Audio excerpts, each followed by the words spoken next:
Hello everyone, this is Dr. Sandeep Sharma here, and we have a topper of INI Super Speciality Pediatrics, Dr. Varsha with us. Dr. Varsha has got rank 8 in the DM Neonatology April 23 exam of INI SS. So it's a pleasure to invite us and for her to share her viewpoint with us. So I welcome Dr. Varsha here. Dr. Varsha, congratulations and welcome to this interview. Thank you. Thank you so much, sir. So you must be on top of this world. Yes, so definitely, it's been a long journey and a very happy moment. So definitely feel on top of the world so far. Yes, yes. So, Dr. Varsha, just tell about your background before we go into the nitty-gritty of your preparation strategy. So I did my MBBS from Osmania Medical College, Hyderabad. And I've also done my post-graduation from the same institute, Osmania Medical College in Milwaukee Hospital. And then I wrote for the super specialty exam now. Okay. So you're working somewhere before you prepared, or you were sitting at home and preparing? No, sir. I was working when I wrote the exam. I had done 1 year of senior residency after my MD in pediatrics, and then I was working, so I did not have much time to prepare for the INISS. But yeah, I gave it my best shots. So, Dr. Varsha, as far as I know, I think you gave the exam last year also. The results were not favorable. So, can you just elaborate upon that? What were the mistakes you did at that time, and what you improved upon in this attempt this time? Yes. So what I initially for AIMS, at least my approach was that you have to know the pattern also, sir. It's very different, the NEET SS pattern and the INI SS pattern. So when the NEET SS, because you do not know what subject will be concentrated, you have to read everything. Whereas INI SS is a very focused approach. But I gave, initially I had given for endocrinology, in fact, for DM pediatric endocrinology. And neonatology, this was my first attempt. But attempting an AIMS exam, you get to know the pattern of how it is asked. And I think somebody who's attempting it again and again, it's not to be disheartened because you only get better. You know where you're going wrong.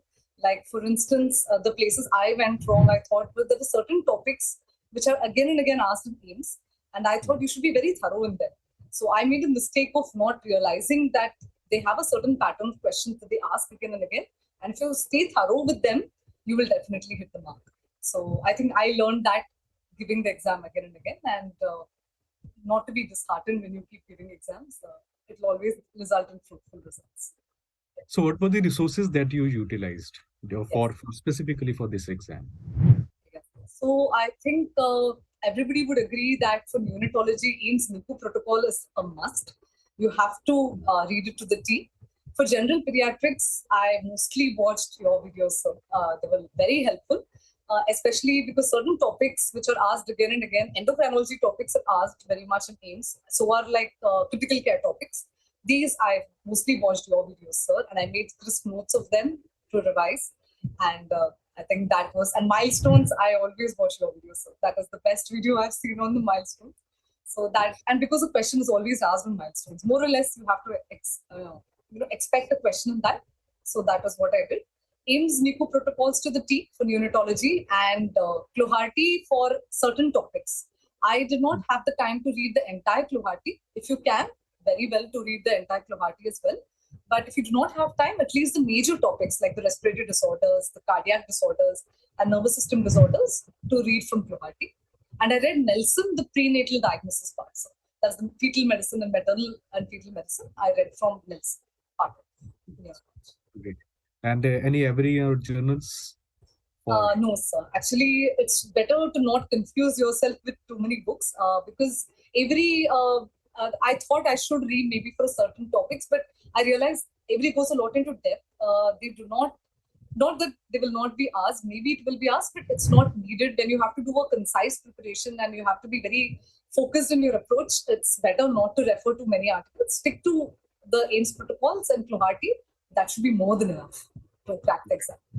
Great, great. So very practical advice given by Dr. Varsha that you should be doing it properly and you should be defining your resources and then doing them multiple times rather than, spreading it out horizontally into too many things.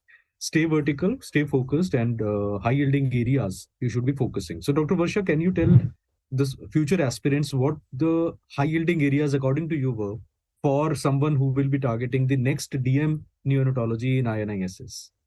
Uh, yes, sir. So what I realized, giving at least I've given 2 exams of each. What I've realized is statistics is a must. You have to do statistics because 1 or 2 questions are definitely asked. This time there was a lot more chunk actually asked. We Yes. got I think almost 6 to 7 questions from statistics. So that is very important for INI preparation. Neonatology, if you've read AIMS protocols well, just make sure you revise it again and again.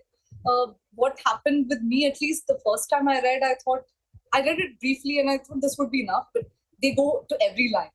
So you have to read it again and again, and that will only help. The revision will really help you gain every topic well. And for anybody else who's attempting neonatology per se, I think that is my advice, not to go to too many journals and try to look at the trials, because they will not focus much on those areas. They will ask you what is the basics, and nothing is like bedside teaching. So concentrate in your rounds. They will definitely help you answer better in the exam. The basics should be very strong. Very aptly said. Never ignore your bedsides.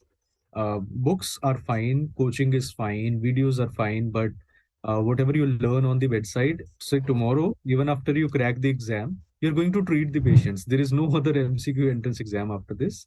So this is just a gateway. It is needed, but end of the day, we are supposed to treat patients and young newborns. The more you have seen on the bedside, the better it is. Dr. Varsha, can you just talk about department assessment also, because not a lot of information is there. Like how did you perform and what were the takeaways for you from, like, we are not asking the details, obviously, we are just asking what are the takeaways for someone who should be targeting the department assessment, provided they clear the first stage of analysis. Yes. So this was the first time I gave a departmental assessment. But so the morning, there are 2 sessions, and the morning is more like an OSCE-based pattern. You will be given a case scenario, and you're supposed to answer questions on that. And the afternoon will be a Viva session where you will be asked questions. Honestly, I did not do very well on the interview, sir. I mean, that was my personal feeling when I finished the interview. But you can never say. So don't be disheartened, is what I can say, because I honestly felt I could have answered better. But it's a little more advanced than what is normally asked in the exam. So when you are, I would suggest for somebody preparing for the interview to go a little more depth into certain topics. They will not deviate from the basics, but they will ask you more in depth about certain topics. So the topics which are like respiratory and CNS disorders, try to concentrate, go more in depth, and you have to be quick in answering because you're supposed to label criteria and be fast. So maybe trying to, when you prepare for the interview, try to make notes of all the criterias or certain, like if they say causes of respiratory disease, just make a note so that you'll be able to do the same thing in the OSCE exam as well. Because time is very essential there, and you have to be fast in your thinking. So I think that would help to attempt the departmental assessment. Excellent, excellent. And so after this, like now you have to attend the counseling, and mostly you'll be joining either in Jodhpur or Rishikesh, as far as I know. And if a chance comes for AIMS Delhi, you can also consider that. But again, you are going Yes. to be a neonatologist for sure, and that also from one of the premier institutes of the country. So it must be a great feeling.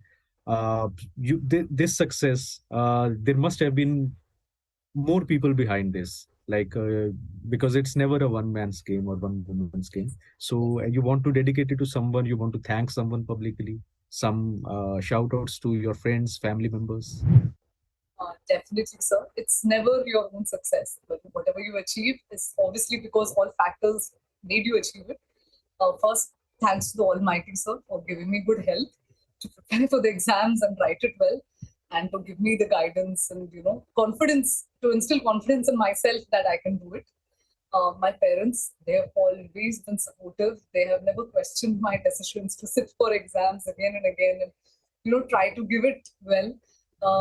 They've taught me to never settle with less, and that is the biggest takeaway I take from them. Big shout out to my husband, sir, because without his support, I really wouldn't be able to do it. Like Sudha Murthy says, behind every successful woman, there's an understanding husband. That is totally with me, sir. Very supportive. Encouraged me to go and pursue this. I was very interested in pursuing from a central institute, my DM, and he was one of the prime supporters in that. So big shout out to him. Shout out to all my faculty from MD and UG as well. Without their guidance, I wouldn't be here.